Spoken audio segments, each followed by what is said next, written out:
번화가가 페이지가 13페이지 맞습니까? 16입니까? 16페이지를 보시면 이제 헌화가가 나와 있고요. 거기에 확인 문제라고 해서 조금 문제가 있습니다.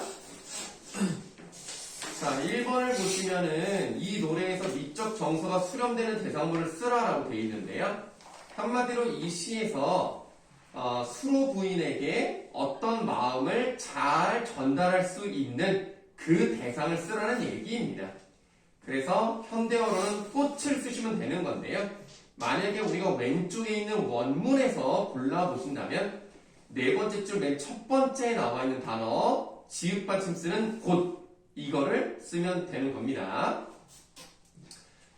그 다음에 두 번째 문제는요. 이 노래에서 시적 화자에 감동된 심경이 제시되는 구절을 써라. 그러니까 내가 당신의 아름다움에 반해서 어떤 일을 할 것인지를 쓰라는 얘기예요. 그래서 맨 마지막에 꽃을 꺾어 밭이 오리다. 이 부분이 답이 되는 거고요. 3번에서 나를 아니 부끄러워하신다면 이라고 했는데 누가 부끄러워하지 않는다?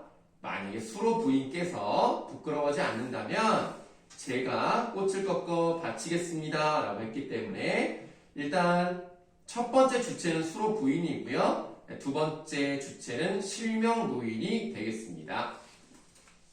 자, 헌화가는 이제 그 정도 보시면 되겠고요. 모죽지랑가도 다음 페이지에 나와 있죠. 자, 1번 문제 이 작품에 대한 설명으로 바른 것을 골라보세요 라고 되어 있는데요. 일단 우리가 아셔야 되는 것이 뭐냐면 향가는 정형시입니다. 이거는 좀 머릿속에 넣어두시는 게 좋겠어요. 네, 정형시고요. 그 다음에 이 글은 8줄로 되어 있는 거예요. 그래서 다 아시겠지만 향가는 4줄, 8줄, 12줄 이렇게 3가지 형식이 있고요. 그렇게 정해진 규칙적 시행에 맞춰서 노래를 하고 있기 때문에 정형시라고 보시면 되겠습니다. 1번의 답은 2번입니다. 그리고 2번 문제는 사실은 좀 맞추기가 어려울 수 있고요. 요거는 그렇게 중요하진 않습니다만은 일단은 3단 구성으로 볼 수가 있겠어요. 그래서 두 번째 줄까지가 1세트, 3, 4, 5, 6 요게 2세트, 그 다음에 7, 8 요렇게가 또 세 번째 세트라고 보시면 되겠습니다. 그래서 이게 3단 구성이다 라고 볼 수가 있는데 우리가 1학년 때 뭐 제막매가를 배운 사람은 아시겠지만 19채 향가는 딱 3단 구성이라고 알 수가 있어요. 근데 8, 9채는 배우신 적이 없었을 테니까 잘 모르실 수 있겠는데 어쨌든 3단 구성이다 이렇게 말씀을 드리도록 하겠습니다. 자, 모죽지랑가는 이제 그렇게 넘어가도록 하고요. 처용가 보도록 할게요. 자, 처용가는 7문제가 있습니다만 7번 문제는 하지 말라고 말씀드렸고요. 1번부터 6번까지만 한번 해보도록 하겠습니다. 일단 처용가도 8줄짜리예요. 그렇기 때문에 8, 9, 7 향가다 라고 말할 수가 있고요. 이 처용가는 민간에서 어떤 나쁜 기운을 물리치는 그런 노래이기 때문에 민요의 성격이 좀 있습니다. 그런 걸 종합해 봤을 때 1번의 답은 4번이다 라고 볼 수가 있겠고요. 2번 문제 이 노래에 대한 화자가 설명한 건 뭐냐? 시적 화자가 처형입니다. 그러니까 이게 처형이 자기 집에 왔더니 자기 아내가 다른 남자랑 바람을 피고 있다더라 뭐 이런 내용이지만 사실은 그게 역신, 다시 말하면 전염병의 신에게 병에 걸린 거죠. 그래서 자기 아내를 그렇게 병들게 만든 역신을 용서하는 내용이겠습니다. 2번이 답이 되겠고요. 그렇게 관용적 태도, 너그럽게 이해해주는 것. 그래 원래 저 아내는 내 거였지만 네가 뺏어가는데 어떡하겠어? 라고 하고 있는 태도가 나타나 있는 부분이 마지막 8번째 줄 8, 9가 되겠습니다. 다음 4번 기억이 지시하는 것인데요. 기억은 내 해라고 되어 있습니다. 현대어 풀이로 내 것이라고 할 수 있기 때문에 그 내 것은 처용의 아내가 되겠어요. 답은 처형이 아니고요. 5번 니은에 담긴 화자의 정사는 체념. 6번 다음은 이 노래에 대한 해설이다. 괄호 안에 알맞은 말을 한번 넣어보세요 라고 되어 있는데 신라 헌가화 때 처형이 그의 아내를 범한 역신을 쫓아내기 위해서 불렀다는 팔구체 현가 작품입니다.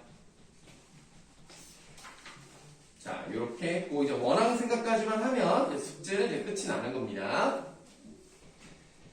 자, 일단은 원, 왕, 생이라고 되어 있는데요. 원이 바랄 원자입니다. 뭔가를 소망을 하는 내용이고요. 왕생은 다시 태어나는 겁니다. 다시 태어나기를 바라는 건데 어디에서 태어나기를 바라느냐? 서방정토에서 태어나기를 바랍니다. 서방정토는 불교의 천국과 같은 곳입니다. 그래서 서방정토에 태어나고 싶다. 뭐 이런 내용이 들어가면 되겠고요. 자기가 그렇게 서방정토에 태어나고 싶다는 얘기를 누구에게 전하느냐? 달에게 먼저 전해주고요. 달이 이제 서방정토로 가서 이야기를 전해주는 메신저입니다. 그래서 중간자는 달이 되겠습니다. 2번에다 달이고요. 원앙생가는 보시면 아시겠지만 10줄짜리예요. 그래서 마지막 두 줄을 우리가 낙구라고 말씀을 드렸었는데요. 이 낙구 바로 윗부분이 7번째, 8번째 줄입니다. 왕생을 원하여 그리워하는 사람이 있다고 꼭 전해주세요. 저는 천국 가고 싶습니다. 이 나의 간절한 마음을 달님이 좀 전해주십시오 라고 얘기하는 부분이니까 여기에 자신의 마음이 제일 잘 나타나 있다는 점에서 3번에 다 7, 8 7, 8에 해당하는 9가 되겠습니다. 7, 8, 9. 4번 이 시의 낙구에 대한 설명으로 바르지 않은 것을 골라보고 당연히 4번이고요. 이거 뭐 너무 쉬운 건데 4번이 답이라는 거 말고 더 중요한 건 뭐냐면 2번의 밑줄 한번 해볼게요. 직서적으로 위험 내지 명령이다. 사실 이게 와닿지 않을 수가 있습니다. 직서적이라는 말은 뭐냐면 다이렉트로 와닿는 얘기예요. 그러니까 돌려서 완곡하게 표현하는 게 아니라 나 가고 싶어요. 나 그리워하고 있다니까요. 그러니까 전해주셔야 됩니다. 라고 말해주고 있는 거고요. 그 다음에 저번 시간에 우리가 마지막 두 줄에서 어떻게 설명을 드렸냐면 이 몸을 남겨두고 48가지 큰 소원을 이루실까 서리법이 생겼다고 말씀드렸단 말이에요. 그러면 나를 남겨두고 이 소원을 이루지 않으실 거야. 이런 의미로 사용될 수가 있는데 48가지 큰 소원을 다 이루시면 더 이상 극락에 갈 수가 없습니다. 그러니까 나를 두고 이거를 이루어서 문을 닫지 않으시겠지. 닫으시면 안 돼요. 라고 하는 것이기 때문에 명령이라고 볼 수가 있는 거죠. 그래서 보기 2번은 맞는 거고요. 이거를 계속 부르고 계속 마음속에 다지다 보면 결국에는 내가 천국에 갈 수 있는 주문을 외우는 것과 같은 것이기 때문에 4번에 보기 3번도 맞는 겁니다. 그래서 2번하고 3번이 조금 이해가 안 될 가능성이 있었기 때문에 한번 설명을 드려봤습니다. 자, 그럼 이제 뭐 질문 있으시면 하시고요.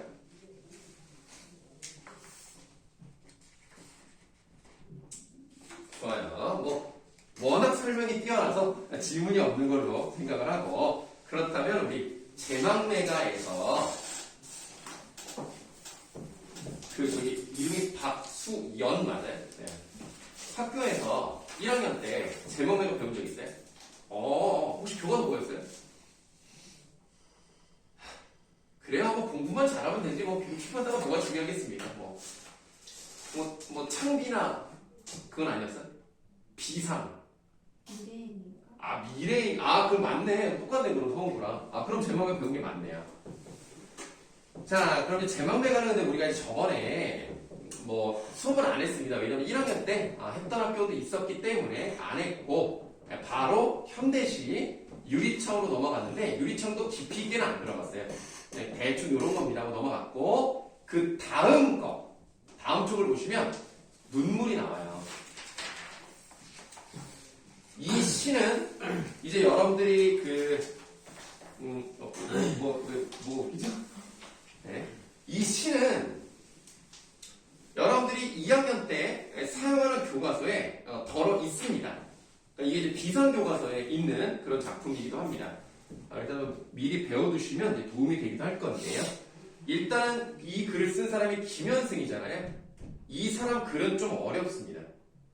그런데 우리가 어떤 배경식을 알고 가면 좋냐면, 자, 제망매가라는 고전 시가랑 관련된 현대시 두 개를 지금 한 거잖아요. 제망매가 누가 죽었어요? 여동생이 죽었죠. 유리창 누가 죽었어요? 아들이 죽었어요. 그럼 눈물도 아직은 누가 죽었는지 모르겠지만 가족 중에 한 명이 죽었나? 라고 생각해 볼 수가 있겠죠. 연결돼 있으니까 지금 세 개가. 그러면 누가 죽었는가를 읽어보면 안 나와요. 안 나와. 그래서 배경 지식을 알고 가면 좋습니다. 이것도 아들이 죽은 실제 경험을 바탕으로 썼어요. 얼마나 마음이 아팠겠니? 자, 그러면 제목이 눈물인데요. 본문을 보시면 눈물이란 말이 한 번도 나오지 않습니다. 그러면 우리가 어떻게 해야 되느냐? 어떤 것들을 그러니까 눈물을 어떤 것들로 비유를 했느냐? 이런 걸 찾아보는 좀 재미가, 물론 여러분 재미없겠지만 그런 재미와 맛을 느껴보시면 되는 거죠. 자, 그러면 한번 읽어보도록 할게요. 이것도 뭐 아주 깊이는 안 들어갈게요. 덜어는 옥토에 떨어지는 작은 생명이고저 라고 되어 있습니다. 옥토는 아주 기름진 땅, 씨를 뿌리면 잘 자라는 그런 땅을 옥토라고 하는 겁니다. 덜은 옥토에 떨어지는 작은 생명이래요. 일단 작은 생명이라고 나와 있으니까 요거 동그라미 한번 해보도록 할게요. 선생님이 필기를 자꾸 여기 가운데서부터 하냐면, 원래 여기서부터 하면 좋은데 이게 영상을 찍을 때 여기에 빛이 반사가 돼가지고 잘 안 나와서 여기서부터 하는 거고요. 여기다가 하면 좋긴 한데 그럼 빛이 반사가 안 되면 좋은데 이 끄고 켜려면 불편해서 저기다 하는 거니까 이해 좀 해주시고, 일단은 지금 여기에 작은 생명이란 말이 나왔습니다. 그러면 우리가 일단 1차적인 것과 2차적인 것을 이제 찾아내야 되는데, 우리 또 권중현 학생이 또 선생님이랑 또 좀 했잖아요. 그래도 몇 개월 했잖아요. 일단 우리 작년 11월부터 만났었죠. 네, 그러다가 잠깐 이제 저기 다른 반에 갔다가 다시 왔잖아요. 그러니까 선생님이랑 그래도 적어도 8개월을 하지 않았나? 뭐 어쨌든 이 작은 생명이요, 그냥 표면적으로 뭘 말하는 것 같아요? 작은 생명이. 그렇죠. 옥토에 떨어진 작은 생명이 뭐야?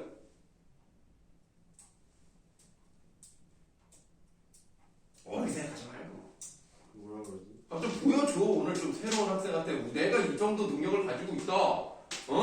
내가 우리 학원에서 이 정도 배웠다. 좀 보여주란 말이야. 좀 보여줘.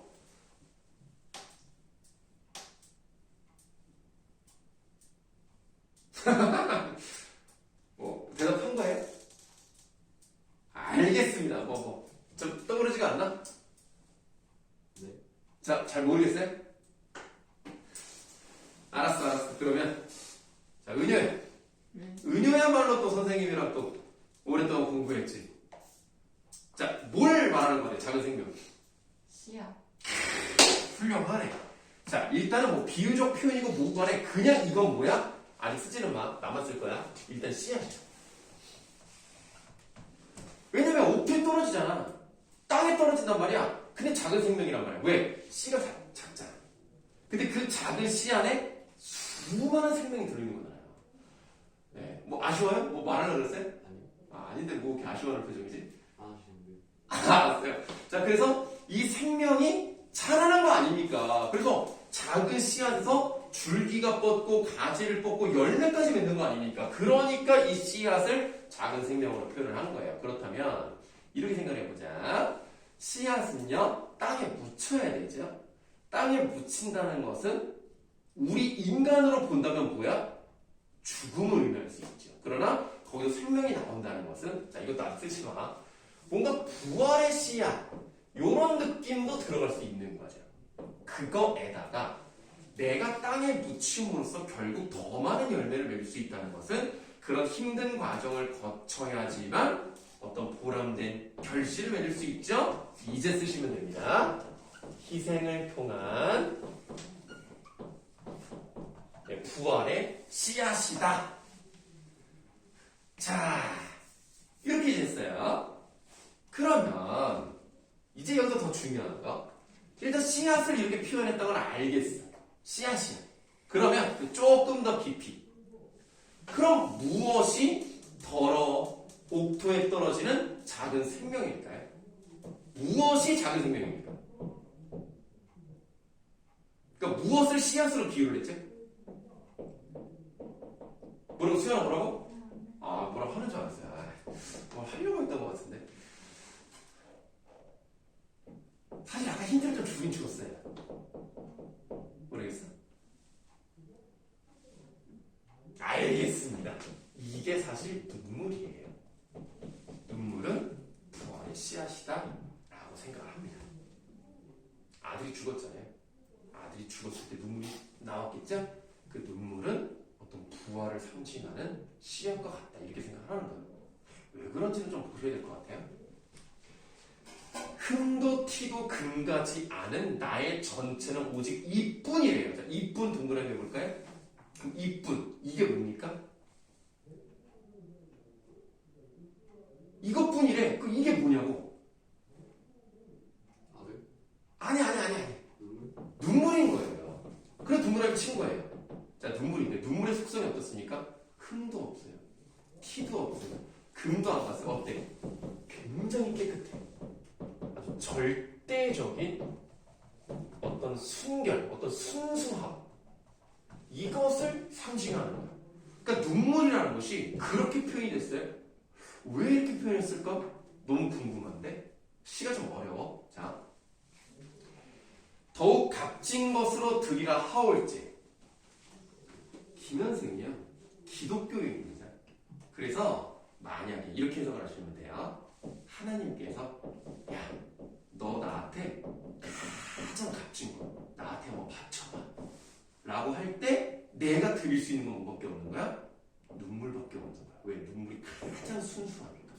그러니까 어떤 가식도 없고 뭔가 꾸밈도 없고 인위적이지 않은 진짜 순수한 감정에서 나온 게 눈물이잖아. 내 아들이 죽었으니까 슬픔의 눈물이 어떻게 띄어있겠어. 그거밖에 없잖아. 그러니까 너에게 있어서 가장 순수한 거 가장 값지고 나한테 한번 바쳐봐 했을 때 읽어볼게요.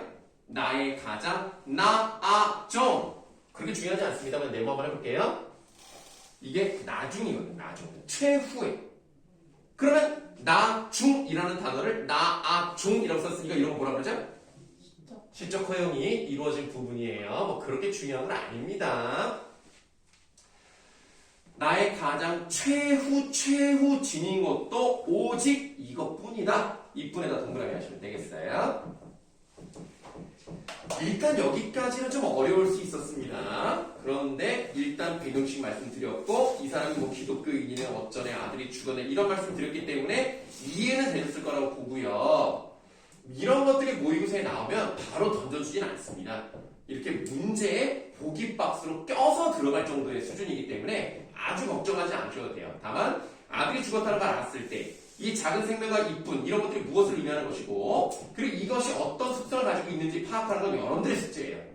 여러분들이 그 정도는 할 줄 아셔야 되는데 여기까지 어려웠다면 이 나머지 두 줄이 그래도 괜찮아요. 그래도 좀 쉽습니다. 자, 눈물이란 말이 이제 맨 마지막에 한번 나와요. 나오는데 자 이렇게 보세요. 아름다운 나무에 꽃이 시듬을 보시고 열매를 맺게 하신 당신은 나의 웃음을 만드신 후에 새로이 나의 동물을 지어주시다. 그러면 뭐가 있었고 그 다음에 뭐가 나왔어. 뭐가 만들어졌고 또 뭔가를 지어주셨어. 그러니까 문장 구조가 약간 비슷하게 가거든요. 우리가 시를 해석하실 때 단순히 외우시는 건 절대 하시면 안 되는 거고 그건 내신 전날 하는 거고 외우는 건 이렇게 모르는 시가 딱 나왔을 때는 일단 문장 구조가 비슷한지 보는 것도 괜찮아요. 물론 문장 구조가 반복이 되면 뭐 운율 형성, 뭐 의미가 이거는 너무 기본이니까 더 이상 말할 필요도 없는 것이고 문장 구조가 비슷하면 의미하는 바가 비슷할 가능성이 있죠. 그러면 자 아름다운 나무에 꽃이 시들었어요. 꽃에다가 괄호할게요. 꽃 한 글자 하나 괄호할게요. 꽃이 시들었어요. 우리가 전체적인 문장으로 보시면 근데 누가 뭐 대답하지 않았어요? 무슨 소리? 이상한데? 자, 그러면 꽃이 시들었어요. 전체적인 내용을 봤을 때 이 꽃은 뭘 의미할 것 같습니까? 뭐 훌륭하구만. 네. 아들이 죽은 것과 같은 거죠. 그래서 아들이 죽었지만 아들의 죽음 이렇게 쓰진 않고요. 이렇게 써볼게요. 삶의 기쁨이었던 거죠. 이 아들이 얼마나 예뻤겠어. 삶의 기쁨. 그런데 이거는요. 좀 자리가 좁긴 한데요. 표면적인 가치였을 겁니다. 눈에 보이는 현실적인 즐거움이었을 거예요. 그러면 꽃이 시듬을 보시고 열매를 맺게 했대요. 그 열매랑 꽃은 완전 똑같은 건 아니겠죠. 다른 거겠죠.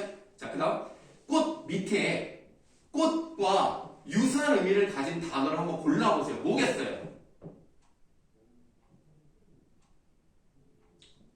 그래, 중이야. 대답하려고 그래. 쪽 됐잖아. 대답하려고 입을 딱 여는 거 아니었어요? 무슨 아, 훌륭합니다. 웃음에도 바로 하세요. 자, 아들은 내 인생의 웃음이었어요. 근데 웃음 다음에 애가 죽었으니까 눈물이 나올 거 아닙니까? 그럼 일단 저 눈물에다가 세모할게요. 그러면 눈물과 유사한 의미를 갖는 단어를 고르시면 뭐를 고르시면 돼요? 눈물이랑 유사한 단어 골라봐. 쉽잖아. 열매. 열매 세모하세요. 자, 열매는 뭡니까? 삶의 결실이죠. 이거는 내면적 가치와 관련이 있습니다. 그러면 아들을 주신 것도 물론 감사해요. 삶의 기쁨, 표면적 가치 좋아요. 근데 아들이 죽었잖아요. 근데 죽은 게 아무런 의미가 없거나 내 인생 망했다 이렇게 생각하면 의미가 없단 말이야. 절대자를 믿는 사람 입장에서는 이게 다 무슨 과정이야? 이게 다 나에게 주시는 실현의 과정인 것뿐이야. 그러니까 선생님은 교회는 안 다니거든. 혹시 수현이 그 교회 다니니? 아, 그 교회 다니는 사람 없는 거죠 지금. 종교를 믿는 사람들은 나쁘게 말하면 정신승리의 대마왕이야. 예를 들어서 만약에 내가 좋은 일이 있어. 하나님 덕분입니다. 나쁜 일이 있어. 하나님의 뜻이 있을 거예요. 내가 기도를 했는데 안 들어주셔. 다 이유가 있으시겠지. 아직 나에게는 이게 필요 없나 봐. 막 힘들어. 아, 시련이야. 아, 다 이유가 있을 거야. 나를 단단하게 만드시는 그런 과정이니까 맨날 그냥 나쁘게 하면 정신승리 하는 거잖아. 마찬가지. 아들이 죽었잖아. 돌이킬 수는 없잖아. 그럼 왜 이런 일이 있을까? 나의 정신적, 나의 영혼의 성숙을 위해서 그런 거다. 라고 생각을 하는 심리다. 그래서 결국 아들이 죽은 거 너무 슬프잖아요. 근데 그것을 어떻게 해요? 종교적으로 뭐 한다? 그렇지.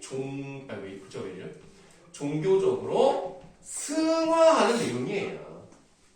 그 점에서 우리가 제망매가를 같이 묶은 이유가 뭡니까? 제망매가도 불교에서 종교적 승화를 이뤘기 때문에 그 점에서 공통점을 가지고 있습니다. 가족이 죽었다는 것뿐만 아니라 이렇게 종교적 승화까지 유산점이 있기 때문에 우리는 고전이든 현대시든 연결시키는 능력 필요하다고 언제나 말씀드리죠. 다만 저번 시간에 봤던 유리창은요, 종교적 승화는 없습니다. 그래서 이 세 가지가 연달아 나오고 공통점, 차이점 이렇게 물어보는 문제가 참 좋은 문제예요. 결국 모의고사는 그렇게 하는 거고요.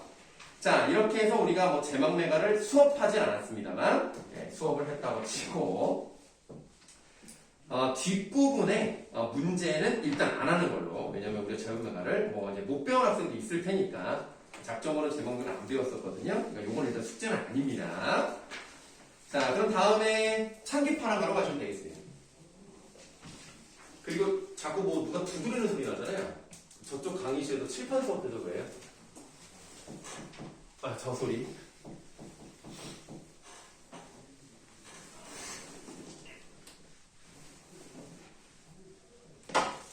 여러분들 이제 내일이면 18입니다. 믿기지가 않죠? 벌써 내가 18이라. 뭐 한 것도 없는 것 같아요. 그쵸? 네. 선생님도 벌써 옛날에 18이었습니다. 벌써 이렇게 됐어요.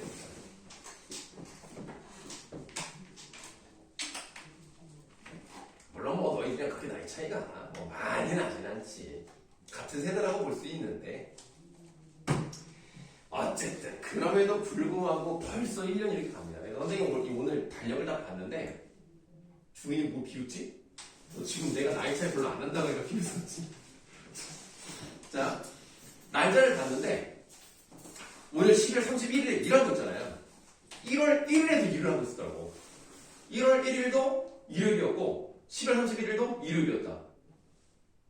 23년 첫날과 마지막 날에 여기서 일을 하고 있어요. 영광이라고요. 너무 좋다고요. 네, 그래서 야, 항상 이렇게 마지막 날이 되면 우리 가족끼리 이렇게 모여가지고 11시 59분부터 이제 기다리기 시작하는 거예요. 그래서 뭐 숫자 세면서 영상 찍으면서 이렇게 이런 거 안 해요? 네. 그럼 뭐예요 그럼? 같이 모여서 그- 숫자를 세긴 해요. 세기는 해요? 네. 근데 영상은 안 찍는다? 영상은 나는 매년 찍는데 그럼 나중에 비교하는 맛이 있어요. 하긴 나는 뭐 애가 어리니까. 근데 뭐 수현이는 그런 거 안 하니? 혹시 뭐 형제 있어요? 뭐 어떻게 돼요? 남동생. 그럼 뭐 별로 사이가 안 좋고 사이 뭐 그렇게 뭐 딱히 뭐 없지 않아요? 말 잘 안 듣죠? 오빠 말 잘 안 듣지? 네. 자, 알겠어요. 자, 주민아, 너는 여동생 있다 그랬지? 어떻게 좀 말 잘 듣나? 오늘 마지막 날인데 여동생과 함께 뭐 카운트 할 거예요? 한 번도 한 번도 부모님이랑도 한 적이 없어? 부모님 보시죠. 그럼 너는 뭐해? 방에서 게임해? 그냥 두고 있는데. 이게 감수성이. 그래서 마지막 날에 가족과 함께 뭐 새해 복 많이 받으세요라도 해라 좀. 알았어. 자, 차기 파악을 한번 보도록 할 건데요. 요건 이제 어떻게 끊어서 읽어야 되느냐. 찬, 기파랑 가. 이렇게 끊어야 되겠습니다. 자, 이 글도 역시 향가기 때문에 딱 줄이 몇 줄인가 봤더니 10줄이네요. 19채 향가라고 보시면 되겠습니다. 그런데 제목의 의미가 뭐냐? 기파랑이네? 우리 저번 시간에 배웠던 건 뭐? 죽지랑 가였단 말이에요. 죽지랑 화랑이죠? 기파랑 화랑입니다.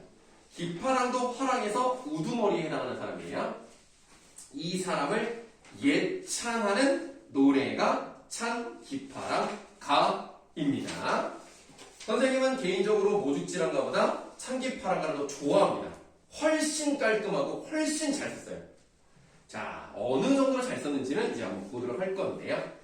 19채 행가기 때문에 당연히 마지막 두 줄을 뭐라 그런다고요? 낙구라고 하죠? 낙구의 첫 번째는 무조건 뭐가 나온다고요? 감탄사 나오는 거 볼 수 있죠?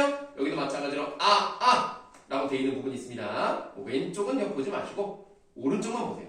원래 여러분들 그 학교 문학 시험은 당연히 원문으로 나올 가능성이 높습니다.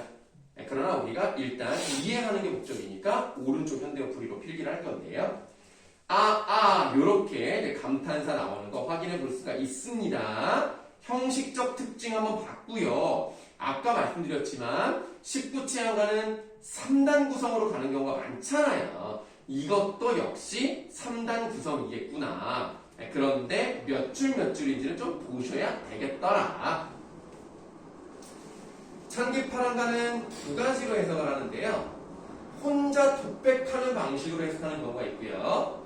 달이랑 대화하는 방식으로 해석하는 경우가 있습니다. 선생님은 개인적으로 독백의 방식이 좋다고 생각을 하지만 많은 학교에서 대화의 방식으로 한다는 걸로 가르치기 때문에 오늘도 그냥 대화 방식으로 설명을 드리도록 하겠습니다. 구름 장막을 열치네라고 되어 있어요. 구름이 끼어 있다가 구름이 이제 사라지고 딱 열린다 이런 느낌으로 보시면 되겠습니다. 중요한 건 아닙니다. 나타난 달이, 자, 달에다가 일단 동그라미 하도록 할게요. 나타난 달이 흰 구름 따라 서쪽으로 떠가는 것 아니냐? 여기까지가 한 세트예요. 자, 3단 구성 중에 여기가 1번 세트에 해당이 되겠습니다. 그 그래서 지금 이 부분은 시적 화자가 달에게 물어보는 느낌이에요. 달아, 너 지금 서쪽으로 가고 있니? 약간 이런 느낌으로 보시면 되겠습니다. 그런데 우리가 이제 저번에 말씀을 드렸습니다만 이 신라는 불교가 중심이잖아요. 그럼 불교에서 서쪽에 뭐가 있다고요? 미타철. 그렇죠. 서방정토라고 할 수 있는 미타찰이 있습니다. 그럼 미타찰은 죽어서 갈 수 있는 것이거든요. 그러면 여기서 서쪽으로 떠간다 라고 했을 때 이미 기파랑이 죽었을 가능성, 요거를 지금 약간 암시하는 것도 가능합니다. 선생님이 가능하다라고 말씀을 드리는 거는 이렇다라고 단정 짓기는 조금 위험할 수 있기 때문에 가능성은 있다, 이렇게 생각하시면 되는 거고요. 그래서 서쪽으로 떠가는 거니? 라고 물어본다는 것은 뭔가 기파랑과 관련된 생각을 할 것이다, 이렇게 열어줬다, 이 정도로 보시면 되겠는데요. 달을 보면서 기파랑을 어쨌든 떠올렸잖아요. 그래서 이 달이라는 것은 어떠냐면 높이 떠 있죠. 높이 떠서 모든 사람들이 다 우러러보는 존재일 수 있어요. 그러면 이 높이 떠서 모든 것을 우리가 우러러보고 반대로 생각하면 달은 만인을 비춰주는 밝은 대상입니다. 그렇기 때문에 물론 참개파랑과는 아니지만 보통 누구로 상징되는 경우들이 많습니까? 하늘에 유일하시고 우리가 다 우러러보고 만인을 비추기 때문에 누구로 나타내는 경우가 많습니까? 그러니까 참개파랑과는 관계없이 그냥 물어본 거야. 고전에서. 네? 아니, 내 말은 달이 누구를 나타내는 경우가 많을 것 같냐고 물어본 건데. 이렇게 어렵게 생각해. 아니, 봐봐. 뭐? 임금이죠. 해, 달, 북극성. 하나밖에 없잖아. 높이 있잖아. 우러러보잖아. 우리를 비춰주잖아. 그러니까 임금을 비유하는 경우가 많습니다. 근데 여기는 이제 그건 아니거든요. 하지만 달이라는 것 성격 자체가 이렇게 높이 떠서 우리가 우러러보는 그런 존재이기 때문에 누구를 떠올릴 수 있다? 기파랑을 떠올릴 수 있다. 기파랑의 모습이 너무나 고결했던 거죠. 자, 기파랑의 고결한 자태, 이런 것들을 암시할 수 있다. 그렇게 시적 화자가 먼저 달에게 물어봤더니 이제는 달이 대답하는 내용이래요. 내용이 이래요 라고 말씀을 드리는 건 내가 별로 좋아하지 않기 때문입니다. 이 해석은 별로 좋아하진 않는데 어쨌든 달이 대답합니다. 새파란 냇가에 기랑의 모습이 있구나. 그럼 여기는 쉬워. 새파란 냇가랑 기랑의 모습은 연결되는 거란 말이지. 새파란 냇가에다가 또 동그라미 할게요. 근데 새파란 냇가라고 했으니까 어때? 깨끗하지 않습니까? 그럼 이건 또 무엇을 나타내는 것이다? 기파랑의 깨끗한 인품을 나타내는 것과 같다.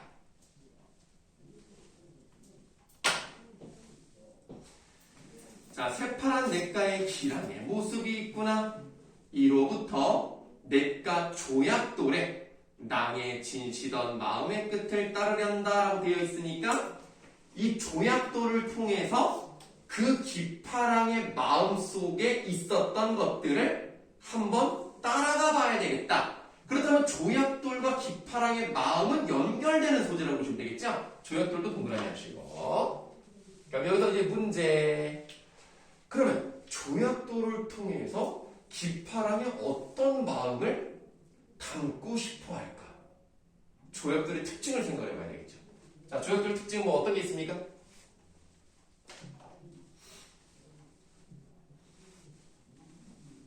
조약돌이 뭔지 알죠? 조약돌은 그냥 뭐 이제 강가나 시냇가 같은 데 가면은 어떻게 생겼어? 작아요. 원하던 대답은 아니었죠. 어쨌든 작아요. 자, 다른 거 한번 말해볼까요? 단단해. 단단하죠. 하나 더. 야, 쉽게 생각하세요. 조약돌하고 딱 조약돌 떠올려봐. 어떻게 생겼어? 둥글게 생겼어. 잘하는데? 미래가 굉장히 기대되는 학생입니다. 다만 아마 1학기가 독서라서 그게 좀 아쉽네요. 문학에서도 좋았을 텐데 2학기가 문학이니까 그거 나중에 확인해 줘야 돼요. 지금까지 교육과정 좀 그렇긴 했는데 뭐 들은 거 없어요? 정보? 어디서 들어요? 학교에서 들어야 되겠죠? 그러니까 내가 조사하는 바는 한계가 있잖아요. 나는 이제 홈페이지 들어가서 교육과정 보고 출판사 보고 추측을 하는 건데 바뀔 수도 있단 말이야. 그러니까 한번 물어봐봐. 학교 선생님한테 선생님 저기 2학년 좀 준비하고 싶은데 1학기가 독서예요 문학이에요? 한번 물어봐봐. 너 책 언제 봤니? 제이요. 아주 좋습니다. 학교는 다니니? 잘 다니고 있죠? 네, 알았어요. 자, 조약돌은 단단하고요, 둥글게 생겼습니다. 이 두 가지 특성이 사람의 인품과 연결되어 있다면 어떤 성격이냐? 겉으로는 부들부들한 거죠. 그리고 안쪽으로는 단단한 의지를 가진다는 거죠. 그런 사람들 뭐라고 그러죠? 네 글자로? 한자로. 겉은 좀 사람이 성격이 원만하고요. 속은 강인한 사람 있잖아요. 그거 뭐라고 그러죠? 네 글자로. 다 알 텐데. 바깥부터요. 바깥. 뭐라고? 뭐라고요? 바깥을 의미하는 한자를 말해보라고. 왜? 왜? 자, 바깥은 부들부들해. 막. 뭐야, 흰은 아니고. 그냥 약간, 그 부들부들한 거 뭐라 그래, 너. 외유. 그 다음, 왜가? 외유내강의 성격을 가지고 있는 거예요. 그래서 상당히 사람이 원만한 성품을 가지고 있는 거예요. 그러니까 다른 사람에게는 말도 따뜻하게 해주고 부드럽게 대해주고 공감도 많이 해주고 배려해주는 성격이지만 안으로는 의지가 강하고 올바른 신념이 있으면 끝까지 밀고 나가는 그런 성격을 가지고 있는 사람이 진짜 훌륭한 사람이죠. 외강 내유는 좀 안 좋아요. 그러니까 외강 내강보다 외강 내유가 더 안 좋습니다. 자, 뭐 어쨌든 조약돌에 낭이 진시던 마음의 끝을 따르겠다. 여기까지가 두 번째 세트예요. 그래서 달이 대답해주는 말입니다. 그러면 나머지 두 줄을 이제 낙구라고 볼 수가 있는데요. 마지막 두 줄은 다시 시적 화자가 혼자 얘기하는 부분입니다. 잣까지 높아 서리를 모를 화랑이여 라고 되어 있어요. 일단 여기는 현대어 풀이로 되어 있어도 무슨 말인지 모를 수 있습니다. 일단 우리는 잣까지 높아에다가 5글자 전체 동그라미 하시고요. 잣가지라는 것은 잣나무 가지를 말합니다. 여러분 잣나무 본 적 있어요? 뭐 지나가다가 봤더라도 이게 잣나무인지 뭔지 모르겠죠. 소나무랑 좀 비슷하게 생겼어요. 소나무 친척이에요. 그래서 걔도 이제 침엽수고요. 잣나무의 특징이 있습니다. 내가 뭘 그렸을까요? 땅을 그렸습니다. 자, 무엇을 그렸을까요? 나무 기둥을 그렸습니다. 그럼 이제 이파리를 그려야 되겠는데 이파리 하나하나 그리지 말고 통째로 그릴게요. 자, 이렇게 생겼어요. 약간 요렇게 올라가요. 올라갈수록 이 이파리가 짧게 나옵니다. 내가 강조하고 싶은 건 뭐냐면 요 이파리 모양 생긴 게 중요한 게 아니라 여기가 중요해요. 땅에서부터 첫 번째 가지가 뻗어나오는 이 높이가 상당히 높아요. 그러니까 일반 나무에 비해서 많이 높습니다. 뭐 어느 정도 높은지는 내가 뭐 이제 정확한 거냐, 요 정도 사람이라고 치면, 이렇게 높은 편입니다. 그러면 뭐가 좋으냐?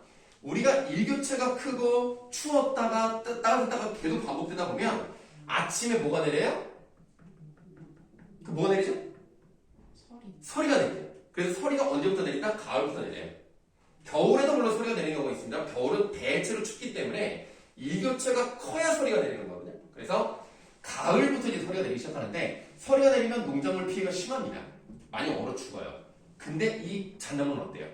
층고가 높기 때문에 서리가 내려도 전혀 영향을 미치지 않습니다. 그렇다면 서리라는 것은 농작물들을 죽일 수 있기 때문에 상징적 의미로 본다면 서리는 뭘 의미할 수 있겠어? 그러니까 부정적인 게 맞아요. 좀 다르게 표현해봐. 두 글자로. 어떤 대상이 가해지는? 역경. 좋아. 역경, 실현, 고난, 고통 이런 걸 의미할 수 있죠. 근데 이 사람은 잣나무 가지고 높기 때문에 어떤 시련과 유혹에도 흔들리지 않는 사람이었다. 이 얘기를 하고 있는 거예요. 그래서 이 잣까지 높아 여기다가 이렇게 쓸게요. 고매한 인품. 이 고매하다는 것은 그 정신적 경지가 뛰어나다. 그러니까 범접할 수 없이 아주 대단한 능력, 아주 좀 흔들리지 않는 그런 의지를 가지고 있는 사람, 고매하다라고 표현하고요. 서리에다가는 나쁜 거니까 사용할게요. 여기 이제 고난, 시련, 유혹까지도 포함할 수 있겠습니다. 이런 거에 흔들리지 않는 사람이라고 보시면 되겠습니다. 그러니까 굉장히 이 기파랑에 대해서 예찬적인 태도가 잘 나타나 있구나 이렇게 보시면 되겠습니다. 자, 내용 봤어요. 참 좋은 겁니다. 참 좋은 시고요. 저 밑으로 내려가시면은 이제 번호가 나와요. 1번부터 쭉 나오는데 4번 한번 보도록 할게요. 주제가 나와 있어요. 밑줄합니다. 기파랑의 고매한 인품을 추모합니다. 이거는 뭐 정의만 하고 먼저 밑줄만 치면 되겠고요. 5번 한번 읽어볼게요. 이 노래에서 구현된 미의식인데요. 19체 형으로서 화랑의 기파랑의 지구한 인격과 드높은 기상을 찬양한 노래입니다. 경덕왕이 이 노래를 듣고 그 뜻이 매우 높다고 칭찬했을 정도로요. 밑줄 숭고미가 잘 표현되어 있습니다. 여러분 숭고미라는 말은 사실 그렇게 잘 나오진 않습니다만 나왔으니까 말씀을 드리면 내가 있어야 된다고 생각하는 가치가 현실에서 실현되고 있잖아요. 그럼 정말 대단하다. 예를 들어서 어떤 사람의 성격이 원만하면서도 의지가 강하면서도 다른 사람을 잘해주면서도 스스로는 스스로가 크게 잘 버티는 뭐 흔들리지 않는 그런 마음을 가진 사람이 있으면 정말 좋겠다. 근데 진짜 그런 사람이 있어. 그러면 그게 숭고미라고 하는 거야. 대단하다. 멋있다. 숭고하다. 뭐 이런 거죠. 그러니까 여러분들이 예를 들어서 뭐 이상형이 있잖아. 근데 이상형에 딱 맞는 어떤 연예인이 있으면 와 진짜 좋다. 진짜 멋있다. 진짜 짱이다. 뭐 이런 말 나오잖아. 이런 게 숭고미라고 생각하시면 쉬워요. 6번이 중요한데요. 밑줄. 하고픈 말을 설명하지 않고 이미지로 형상을 나타내었다. 이게 되게 좋은 표현이에요. 우리가 쭉 읽었을 때 기파랑 짱입니다. 기파랑이 너무 좋아요. 이런 말 전혀 없어요. 이미지를 던져줬지만 우리는 다 할 수 있는 겁니다. 굉장히 잘 쓴 향가입니다. 네, 이 부분은 배우셨기 때문에 당연히 여기 확인 문제 다 하시면 돼요. 6개를 다 하시면 되고요. 아니다. 6번을 빼라. 6번 안 해도 되겠다. 6번 빼고 나머지 5번까지만 하세요. 6번은 필요 없고. 네, 이렇게 해서 우리가 참기파랑가까지 해봤습니다. 네, 그렇다면 이제 향가는 안민가 하나밖에 안 남았어요. 우리가 열심히 진도를 나가기 때문에 이미 고대가가 끝났고 향가도 여기가 이제 마지막으로 되겠습니다. 뭐 언제나 말씀을 드리지만 여러분 한자를 많이 알면 좋기는 좋아요. 제목이 안민가잖아요. 뜻이 뭘 것 같습니다. 아니 무슨 한자?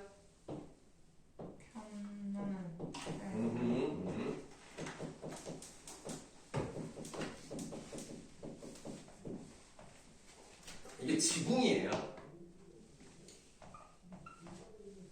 이게 여자 여자입니다. 집에 여자가 있는 거예요. 그러면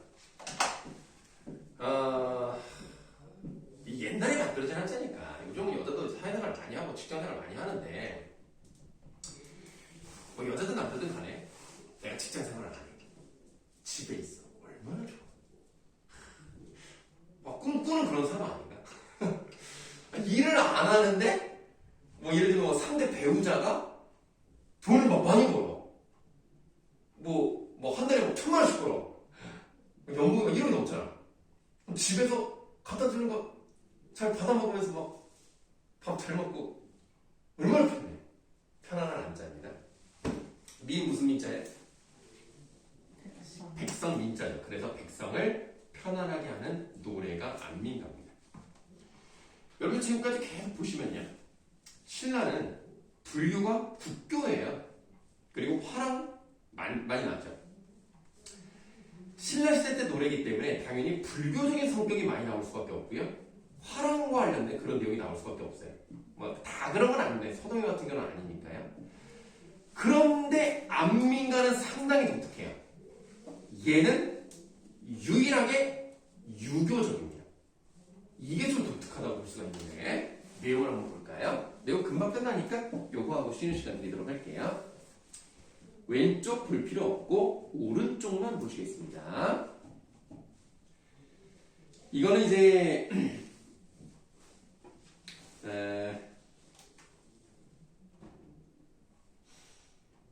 충담사라는 그 스님이 쓰신 거예요. 그래서 옛날에는 그 스님이 되게 중요했어요. 그러니까 지금으로 따지면 뭐라 그러냐, 약간 정신적 스승? 그러니까 왕이 이렇게 스님을 불러다가 물어봐요. 어떤 지혜롭게 일을 해결할 수 있는 방법을 알려주십시오. 그래서 이 충담사가 그 얘기를 듣고 그러면 이렇게 하면 정치가 잘 되고 백성들이 편해질 겁니다. 라고 이 노래를 만들어서 어떤 그 기원을 하는 거죠. 이렇게 됐으면 좋겠다. 자, 내용 한번 보시겠습니다. 임금께서 임금은 아비요, 신하는 사랑하는 어미요, 백성은 어리석은 아이라고 생각하신다면 백성이 임금의 사랑을 알 것입니다. 그렇대요. 임금과 신하가 부모님처럼 어린 아이인 백성을 잘 돌봐주신다면 백성이 아마 그 사랑을 깨달을 거예요. 라고 돼 있어요. 자, 네 줄을 읽었죠? 그 네 줄을 왼쪽은 조금 자리가 부족하니까 오른쪽으로 네 줄을 묶어볼게요. 이렇게 이제 묶어보세요. 묶어보시면 임금을 한자로 뭐라 그래요?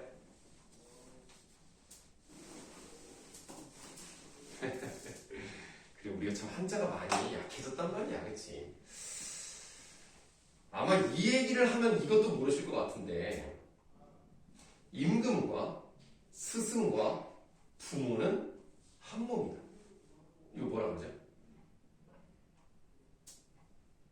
알겠습니다. 자, 그러면 예전에 SBS 예능 프로에서 어떤 좀 유명 인사의 집을 찾아가서 밥도 먹고 얘기도 듣고 하는 예능이 있었어요. 이승기랑 뭐 양세형이랑 김동현이가 뭐 이렇게 나왔던 그 프로 몰라요? 집사부일체라는 프로가 있었거든요. 근데 그 집사부일체라고 하면 사부님의 집에 찾아간다 이렇게만 생각하는데 원래 그 말이 어디서 나온 거냐면 군사부일체에서 나온 말이에요. 들어본 적 없어요? 지금 들어요, 그럼? 자, 군이 임금이에요. 사가 스승이에요. 부가 부모입니다. 이 세 가지는 한 몸이에요. 한마디로 우리가 다 존경해야 되는 것들이에요. 알겠냐, 이놈들아? 자, 그래서 이 묶은 부분은요, 임금, 군, 신하, 신, 백성, 민, 군, 신, 민의 지위를 제시하는 부분입니다. 그러니까 이 관계를 마치 무엇으로 나타냈다? 가족 관계에 비유를 했다.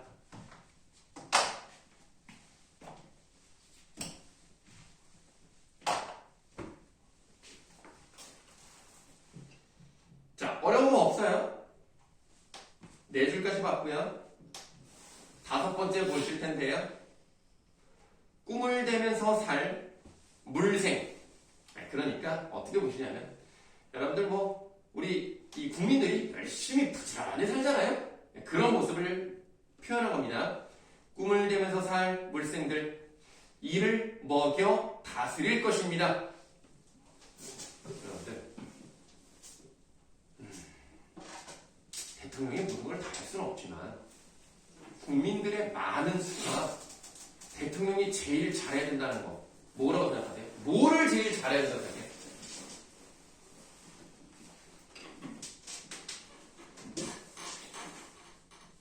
먹고 사는 문제를 해결해 주는 게 제일 좋은 겁니다. 먹여야 돼요. 그러니까 이때도 마찬가지로 백성들을 잘 먹게 해주시면, 그렇게 해주시면 백성들이 뭐라고 했어? 백성들이 이 땅을 버리고 어디로 가겠어? 라는 말이 나오게 해야 돼. 지금으로 따지면 윤석열이 정치를 너무 잘해가지고 경제가 살아나고 경제 성장률 막 5%, 6%를 만들어서 역시 윤석열 짱이야. 역시 우리 잘 산다. 이런 말이 나와야 우리가 행복한 거야. 그 표정은 절대 기대가 안 된다는 그런 표정으로 해석해도 되나요? 네. 뭐 앞으로 경제가 더 어려워질 거라고 생각을 합니다만 어쨌든 예를 들면 그렇다는 거죠. 그래야 역시 대한민국 짱이 어디로 이민을 가? 우리나라가 최고인데 이런 말이 나와야 행복한 거 아니겠습니까? 그래서 그런 말이 나오게 한다면 나라를 보전할 것을 알 것입니다. 자, 여기도 이제 묶으시면 돼요. 5번째부터 8번째까지 묶으시면 꿈을 대면서부터 보전할 것 거기까지 묶으시면 돼요. 여기서는 일단 제일 중요한 게 뭐예요? 먹고 사는 문제를 해결해 주는 게 제일 중요합니다. 의식주를 해결해 줘야 돼요. 그리고 결국 백성이 가장 근본인 거야. 백성들을 잘 사는 게 제일 중요한 거야. 이런 거 뭐라 그래요? 백성이 근본인 거. 민본주의가 나와 있는 겁니다. 이게 굉장히 앞서 나가는 진보적인 사상이었던 거죠. 민본주의.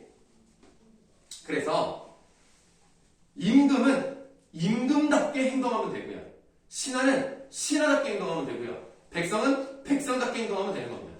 그런 나라가 행복해져요. 대통령은 대통령대로, 장관은 장관대로, 국회의원은 국회의원대로 자기가 할 일을 잘하고 여러분들 스스로도 할 일을 잘하면 그 나라가 최고인 거예요. 그래서 마지막도 묶으시고 각자의 본분에 충실하는 것. 이게 나라가 잘 되는 지름길이다. 이게 뭐 나는 그런 생각합니다. 우리나라 우리나라 국민들은 잘해요. 뭐 100% 다 잘하지는 않습니다만 대체로 부지런하고요. 그리고 머리도 좋아요. 뭐 가끔 나쁜 놈들도 있고 사기도 치고 나쁜 놈이 있지만 우리나라 백성들의 민족성은 좋다고 생각합니다. 문제는 정치하는 사람들만 잘하면 우리나라 진짜 초인류 국가 될 수 있습니다. 나중에 선생님이 대통령으로 아니야. 아직 나이가 좀 어려가지고 대통령 나갈 수가 없네. 자, 그래서 우리가 여기 봤고요. 시간이 많이 지났기 때문에 일단 쉬고 그 다음 가도록 하겠습니다.